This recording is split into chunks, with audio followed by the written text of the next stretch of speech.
I worked with this crazy psychologist. He used to put jokes on his multiple choice tests. He was a really eccentric guy, but I really liked his courses. He taught a course on creativity, and he was also a prison psychologist, and he was an eccentric guy, and he for some reason liked me, and maybe because I was eccentric too, and he invited me to go out to the Edmonton maximum security prison with him a couple of times, which I did, and that was a very interesting experience because I was trying to figure out what role each individual's behavior bore to the pathology of the group. It was something like that. And I went out there and I met a little guy, smaller than me. I was a little bigger by then. And he was a pretty innocuous guy. And what had happened was I was out in this gymnasium.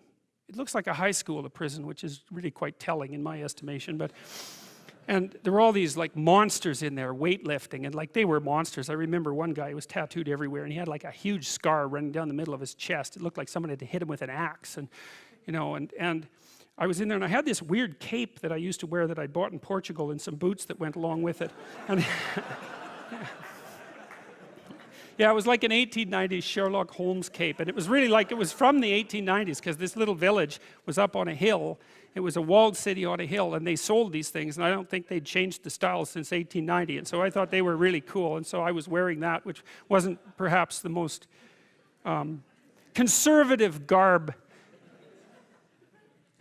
to don if you're going to go to a maximum security prison. So anyways, I was in the gymnasium, and the psychologist left, and God only knows. I mean, that's what he was like. And all these guys came around me, you know, and they were offering to trade their prison clothes for my cape, and it was it was like I was being made an offer I couldn't refuse, you know, and so I didn't really know what to do. And then this little guy said something like that the psychologist sent me to come and take you away, or something like that.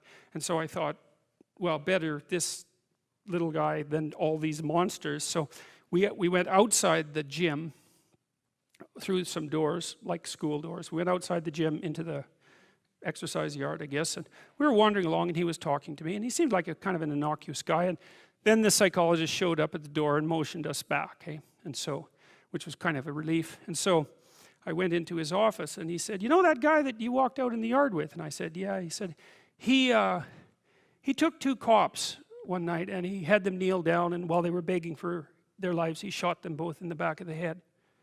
And I thought,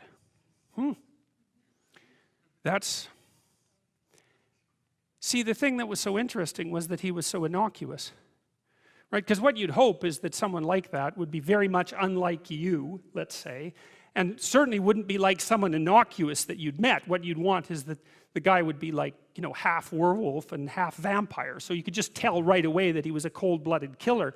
But no, he was this sort of ineffectual little guy who was certainly not ineffectual if you gave him a revolver and the upper hand. And so that made me think a lot about the relationship between being innocuous and being dangerous. And then another thing happened. I met another guy out there, and then a week or two later I heard that he and a friend of his had held another guy down and pulverized his left leg with a lead pipe, like just pulverized it. And the reason for that was that they thought that he was a snitch, and maybe he was. And that time I did something different. Instead of being shocked and horrified by that, although I certainly was, I thought, how in the world could you do that? Because I didn't think I could do that, eh? I thought that there was a qualitative distinction between me and those people. And so I spent about 2 weeks trying to see if I could figure out under what conditions I could do that. Like what kind of psychological transformation I would have to undergo to be able to do that. And so that was a meditative exercise, let's say. And it only took about 10 days for me to realize that not only could I do that, that it would be a hell of a lot easier than I thought it would be. And that's sort of where that wall between me and what Jung described as the shadow started to fall apart. And that also was very useful because I started to treat myself as a somewhat different entity because I hadn't been aware up to that point, you know, because I thought I was a good guy. And there's no reason for me to think that, because you're not a good guy unless you've really made a bloody effort to be a good guy. You're just not. It's not easy. And so you're probably a moderately bad guy. And that's a long ways from being an absolutely horrible guy, but it's also a long ways from being a good guy. And so, but I had a little more respect for myself after that, because I also understood that there was a monstrous element to the human psyche that you needed to respect. And that was part of you, that you should regard yourself in some sense as a loaded weapon. It's very useful around children to regard yourself as a loaded weapon, because around children you are a loaded weapon. And the terrible experiences that many children have with their parents are testament to that.